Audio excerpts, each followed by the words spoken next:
I'm going to describe and to present partially the work of this research, Cities of Making, which is 2.5 years research financed with European money within the framework of JPI Urban Europe. It's actually a comparative research. We had 3 cases. We are towards the end of our 2.5 years. We are now busy in finalizing our final report. As I was saying, it's a 2.5 years research where 3 different teams, and you see the partner there. So it's just to mention Latitude, ULB, VOB, and BESI, the Chamber of Commerce of Brussels, for Brussels, the RSA, the Royal Society of Arts, and the UCL for London, and TU Delft in Rotterdam. The aim of this research was to indeed compare from the ground and to understand the role of urban manufacturing in those 3 cities, starting from the discussion around the notion indeed of urban manufacturing. As we just heard, the question that we often, we heard it in the introduction, but we heard it also from Professor Bryson. The question that we were facing when we wrote the proposal was that actually we talk a lot about manufacturing, we talk a lot about urban manufacturing, but we don't really have a deep and grassroots knowledge about what's happening in different European contexts. What we had to deal with was indeed a sort of the discrepancy between policies, between different interventions that talk about urban manufacturing and a deep knowledge about urban manufacturing. So we could say we heard that word, the invisibility of manufacturing or production rather, and what's happening on the ground. What we tried to do within our research, Cities of Making, was to understand the relation between 2, let's say, formulas, the making that the city needs and the making that needs the city, trying to understand how that is actually compatible with the urban context. So the goal of trying to better define, and I'll try to explain if we got there, to try to provide a better definition of urban manufacturing was to understand, first of all, what is that city needs, but also what is that maker's manufacturing needs in relation to the compatibility or non-compatibility in the light of the recent policies with urban context and with the city. What we specifically tried to do in Brussels, the different teams, the 3 different teams had different focuses, was indeed to answer the question about the role of, and which are the players that today deal with urban manufacturing, and which are the fundamental components that structure urban manufacturing. Of course, there's a direct relation between when we talk about fundamental components and the discussion around the foundational economy, to understand indeed the needs of the city, therefore the needs of our society. Are they only material? Do they only coincide with basic needs, or they go beyond somehow? We heard also the question of the symbolism linked to products and manufacturing. In Brussels, we specifically dealt with a question that was connected to understanding governance issues in relation to their spatial implications through what we called an ecosystemic approach, very much in line with what was already presented this morning during the introduction and what has been discussed a lot here in Metrolab. The idea of an ecosystemic approach was that we were not only looking at what's happening in within the premises of different companies, but we're very much interested in understanding the relations between companies and production and other actors and other systems to understand also and to try to evaluate if this or those subsystems are in balance or not, which is very much in relation to the question of compatibility with the city balances and imbalances. There are a number of issues we started with that we could observe in Brussels that do, well, and not only in Brussels, but probably particularly evident in Brussels, around the discussion on urban manufacturing, which is the question of scale. When we talk about urban manufacturing or when we talk about urban production or bringing back production in the city, we often focus our attention and the discussion revolves around only one scale or few scales. So we don't really go from the regional or beyond regional scale to the very micro scale of production within the premises of companies. But in the discussion, especially in relation to mixed uses, and I'm thinking about the ZEMU, the scale we consider is often the scale of the architecture and the block only.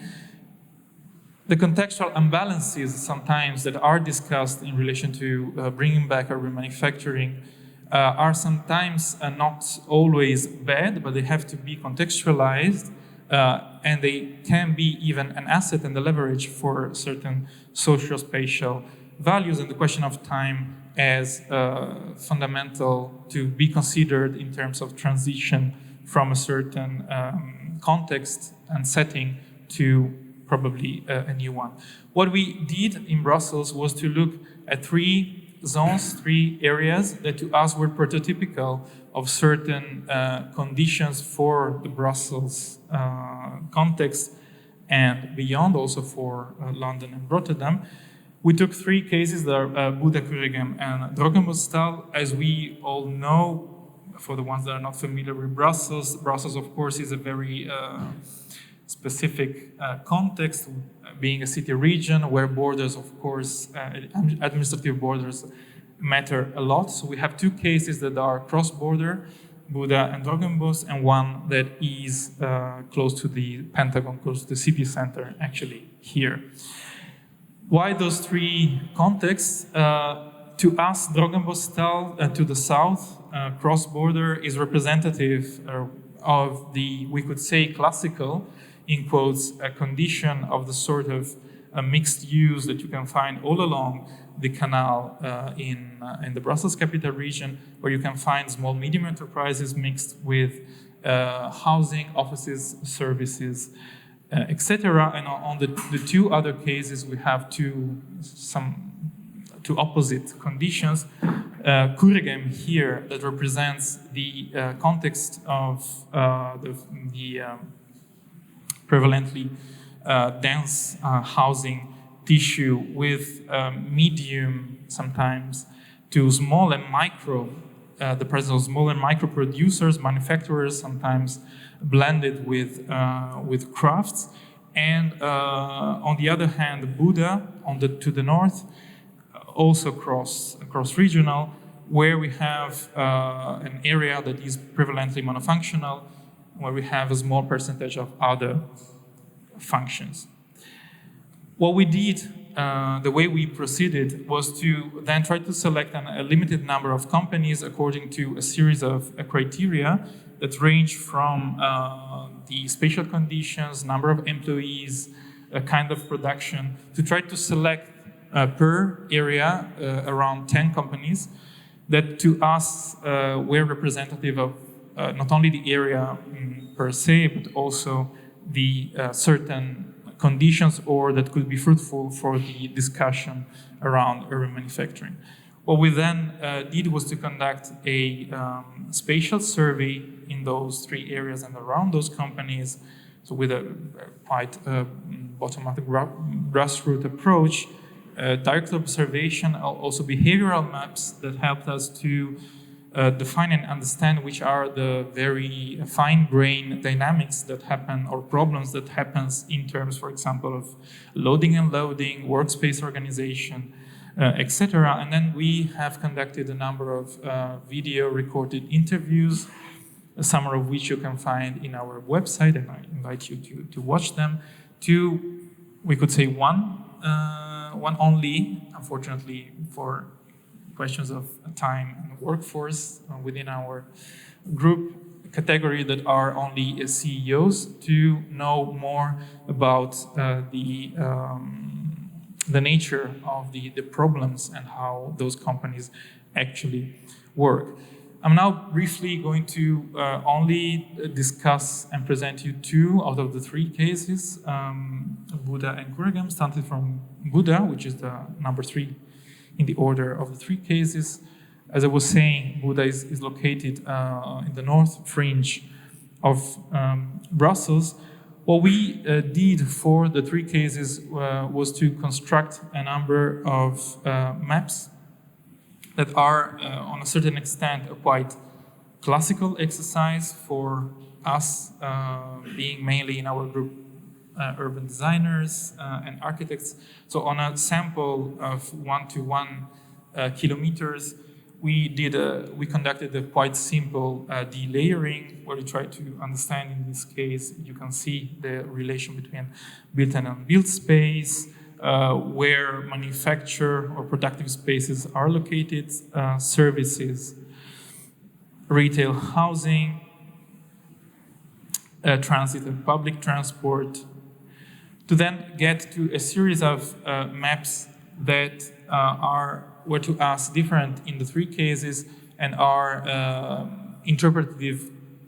maps to show some specific features or some specific, to highlight some specific characteristics of those 3 maps, areas. This is very much linked to the discussion on the definition of manufacturing being, as we heard, very much blurred today with services that you cannot detach. For Brussels and for Buda, in this case, what we wanted to highlight was to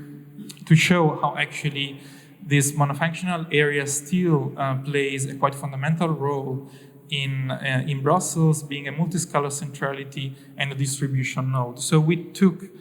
some subcategories of production clusters, in this case catering and wholesale, where we try to trace, as you can see here, which are the relations and the connections between certain companies. The company is actually the darker green dot that you can see in the service in the center of the area, and where we try to map the relations to clients, suppliers, but also the local relations to other companies. This allowed us to show that actually to discuss and to try to understand, to better understand if a group of companies that are one next to the other, where there is a proximity in space, form a cluster, or there is, and what is the extent of their collaboration, and what is the force that they can bring, the contribution to the city when they are located in a monofunctional area like Buda, and the extent to which this area is necessary or not. Catering and wholesale, as I was saying, and in this case, industrial services and repair, where you can see that different companies have different intensities and show different intensities in terms of local relations, relation to the city and the region, beyond, and international relations. On another scale, then we took a number of companies, in this case they are 8, where we tried to describe in a quite fine detail their how they work internally, providing this kind of this series of drawings, where through those axonometries we're mapping not only how, I don't know if it's visible on the axonometry on the right, how actually the internal material flows functions, and how the space is organized in order to understand opportunities and weaknesses internally for each of the chosen companies. but also how the company is, what is the functional organization in the company, and what is the model somehow that the company provides that can be inspirational for others. In this case, and this work has been developed in collaboration with Ruimte Vlaanderen and together with the students of the Master Stair in Urbanism at the VUB. In this case, as you can see, very much in line to what has been already said, this company, which is called Abeflex, provides services for the industry. Services for the industry, specifically for mainly for Buda, so for surrounding companies, but also for companies located mainly in Flanders, some of them in in Wallonia. What is interesting is that in the discussion around the definition of urban manufacturing and the extent to which we should still stick to a quantitative and sectorial definition or to move to a more inclusive question, Abeflex is in this case fundamental because it provides 24 hours services to, for example, fix trucks for companies that are in the area. So we could consider that as a fundamental service for the industry without which other companies could not actually exist. So on paper, if we follow the NASI codes or if we follow our definitions and categorizations, this is not part of the definition of manufacturing, but actually, as we can see, it is a fundamental component and a fundamental part of it. Similarly, if we look at the context of Buda, and if we take the example of Eat Canteen, which is a catering company that provides actually social space for workers for the area, again, it plays a fundamental role because it's one of the few spaces in the area that provide a gathering space that is very much lacking in other productive areas. And we could say it's also quite central when it comes to the provision of gathering spaces for workers, for CEOs and employees that can allow not only sociability, so increasing the quality of the working environment on a medium scale, but also to provide, as many interviewees told us, spaces that can allow interaction and that can allow fruitful future collaborations between companies, and also in terms of problem solving, so allowing communication in a very informal setting. On another level, Brochage Renette, which is not actually located within the borders of Buda, but it was fundamental to us to analyze that because it's one of the few social-oriented companies in Brussels, and because it was fundamental in the discussion about the possible projects to be foreseen in the former Renault building in Buda, where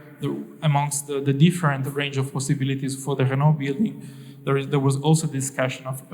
about providing a Fab Lab, a training, setting in place a training space. Recherche Renette is one of the few social-oriented companies that actually is working and is profitable, and that provides and has been organized its space internally to provide adaptive workspaces, which is a very fruitful and interesting concept to be further explored when imagining future socially oriented companies, and when imagining how actually different areas and different zones, for example in Brussels, can employ low-skilled, non-skilled labor, for example. Very quickly to describe the case of Kuregem, close to which we are located. We did a similar exercise. I'm not going into detail here, where you can see indeed how the density of the area in which we are located and where most of the building blocks, because of historical reasons, are filled in. As we heard and as we know, Kuregem is an important and a quite fundamental piece of Brussels, not only because it has been productive, so to say, since a long time, at least since 100 years,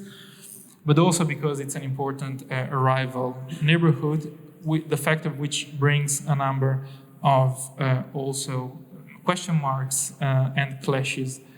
at present. As I said, and as you saw for Buda, the same exercise where manufacture is located, services are, as you can see, somehow evenly spread, whereas retail concentrates along certain axes, and this is quite relevant for what I'm going to say in a minute. Following this logic of a sort of ecosystemic approach, what we did also, thanks to extensive work that has been developed also within Metrolab, what we did was to try to describe, for example, two of the most important economies in Kuregem, the car-related economy and the meat-related economy in terms of meat and car ecologies. Here you see an overview. Those were not the only ones we have been studied. We studied also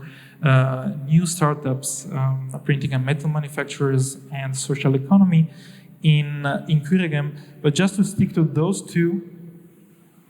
and separating those two ecologies, what we try to map is indeed what I was saying at the beginning: the system of relations that exist between certain economic activities like the meat industry or car retail, car repair industry, and other functions. In the case of car repair, as we know, most of those cars are actually shipped to Africa. There exists a strong relation to wholesale present in the area, but also other functions like hotels, and even restaurants and bars, because of the very specific and particular activity that takes place there, where, just to give a quite simple and silly example, most of those cars are filled in with goods before being shipped to Africa, so therefore people buying those cars are actually going to the nearby wholesales or repairs to buy goods, fill the cars, and then ship them to Africa. Now, as we know, this is going to change and it's about to change, but the question is, indeed, when we talk about this particular form of production and manufacturing, should we consider and should we map all the other related businesses or not? Similarly to what happened to the meat industry, where there is a strong relation also to, of course, the vegetable market, but also butcheries and restaurants in the area. Together with that, in the case of Kuregem, there's also, as we know, a strong relation between the fact of being an arrival neighborhood, somehow providing, formally or informally, we could say legally or less legally, in a sort of a gray way, sometimes labor, low-skilled or non-skilled labor. What is the relation between those ecologies and those production forms and the social-cultural diversity that exists in the area? A way of mapping that, it was also a sort of pretext to show that retail plays also an important role in the area, was to actually map those retail starting from the signs displayed outside the windows, and to map the diversity of languages that are used from Chinese to Arab to Russian, to actually show the co-presence of different communities in the area and how they play a different role there. Another layer that was important to us and leads to probably some of our partial conclusions was to look at how the question of public transport and mobility, as we know, in Brussels particularly, is quite a hot topic, being one of the main reasons why companies move out of Brussels, because Brussels is always and all the time congested, especially in the morning and at the end of the day. Kuregem, being close to the Pentagon, is very well connected in terms of public transport. In terms of car congestion, we could see a sort of funny, paradoxical reverse picture where actually there is congestion all around Kuregem, but not in the core of Kuregem, thanks to a number of interventions that have been made in the area to create, to slow down mobility, to redesign the roads profile in order to slow down traffic and to prevent cars from going into the area. This somehow had a sort of counter effect against some of the more traditional companies that exist in the area, and this goes very much hand in hand with what we see in terms of the gentrification processes that are happening in the area, where a lot is happening, not only in terms of developments in the area by different players, but also private developments that show the pressure that exists extending from the city center of Brussels towards this area. Here you can see a map of all the ongoing transformations. Maybe it's not so visible in Kuregem, and that somehow highlights and unfolds the high pressure that exists in the area, which has direct consequences on production in the area. It was also based on work that has been done previously by Martin Joseph and Mathieu van Kriekingen in 2015 on a larger scale. And just to give two examples about, indeed, new companies and old companies, Big, which is located just there on top of the food market, is, and now I jump into conclusion, a sort of newcomer, which is somehow rooted and connected because it sits on top of the food market there, but somehow is suffering from a sort of disconnection in terms of relations to certain important players in the area, but also that has a hard time to integrate really in the neighborhood. And Woods, which is a long-standing metal fabrication company, that because of the fact that the roads and the traffic has been slowed down, trucks cannot get to there. Those are problems of loading and loading, has been suffering of a sort of shrinking of their production, shrinking in terms of employees, and where its future is questioned at the moment. To jump to conclusions, since I'm running out of time, if urban manufacturing, generally we could say to resume, has the aim of create resilient economies, to stimulate innovation, to well manage resources, and to provide economic and social inclusion. By doing what our investigation, especially in Brussels, we came out with a number of points that up to us should be fundamental in terms of discussing what should be the future of urban manufacturing in this context: choosing endogenous manufacturing, supporting established low-class or better low-skilled inclusive businesses, providing adaptive spaces for development stages, promoting slow mobility, as we just saw for Woods, but without being radically excluding trucks or trying to integrate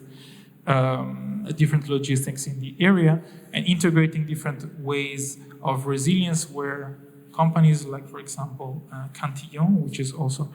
here in Brussels, had to invent another form to survive, opening their businesses to and organizing tours in order to be able to cope with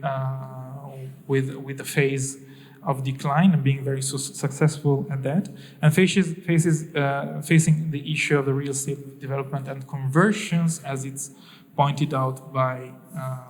Observatoire des Activités, the last Observatoire des Activités Économiques, where this number of conversions are somehow and often a lot threatening the context in which urban production is done and is deployed.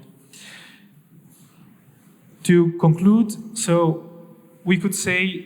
that on a certain extent, urban manufacturing is a political question that can sound probably also a quite banal statement. Of course, it's always a political question, but to us, we wanted to highlight the fact that actually urban manufacturing is a political question, because we can observe a sort of discrepancy between the policies that are thought and that are put in place by different institutional actors,